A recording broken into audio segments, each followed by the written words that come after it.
curious, how does a thought locked away in a single mind transform into the tangible rules and massive agreements that organize our world? You could have a discovery that solves a global crisis, but if that idea never leaves your head, it has no impact on anyone but you. To transmit a raw thought into the world, you need a specific, structured pathway. The idea is the necessary starting point, but its ability to change reality depends on the mechanism used to broadcast it. That essential translation mechanism is known as linguistic intelligence. It is the ability to use language effectively to express your thoughts, to understand others, and present a persuasive case. This requires more than just knowing words. It involves a sensitivity to how those words are structured, how they sound, and the specific functions they serve in a conversation. Far from being a vague people skill, linguistic intelligence is a recognized form of human cognition that determines how clearly we can communicate an idea to another person.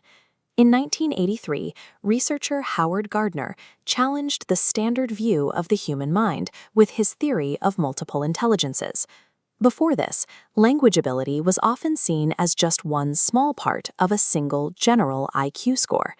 Gardner proposed that language mastery isn't just a component of general intelligence, it is a standalone form of intelligence in its own right. This suggests that verbal fluency and the power of persuasion are specific intellectual skills, separate from how well you solve a math problem or visualize a 3D object.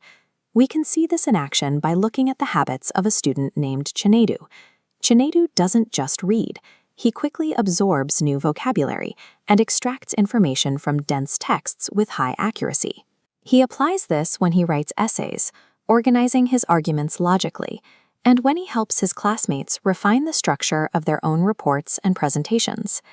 By constantly reading, writing, and editing, Chinedu is effectively training his linguistic intelligence, making it easier for him to translate complex thoughts into clear sentences.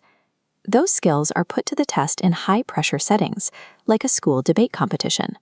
In this arena, Chinedu uses convincing language and structured arguments to present his case to the judges. He has to listen to opposing viewpoints, identify their weaknesses, and respond with quick, effective counterarguments. Here, speech is more than just communication. It's a tool used to influence the outcome of the debate. These same linguistic skills are used every day across almost every professional industry. Public speakers and educators use this intelligence to take difficult concepts and explain them in a way that an audience can easily understand and act upon. In business development and sales, professionals use language to pitch ideas, negotiate the terms of a partnership, and help clients make a decision. Lawyers use it to defend their clients in court, while journalists and marketers use words to simplify complex news or encourage a customer to buy a product. Across these different roles, the ability to use words effectively is a primary way to build relationships and achieve a desired result. This entire process follows a specific sequence. Ideas lead to language, which creates communication, which leads to influence. For a leader, this starts by taking a raw vision for a project and converting it into exact, clear instructions. When those instructions are communicated clearly, the team understands the goal and can take the necessary action to reach it. Linguistic intelligence is more than just a large vocabulary. It is the essential mechanism we use to translate what we think into what we can actually achieve with others.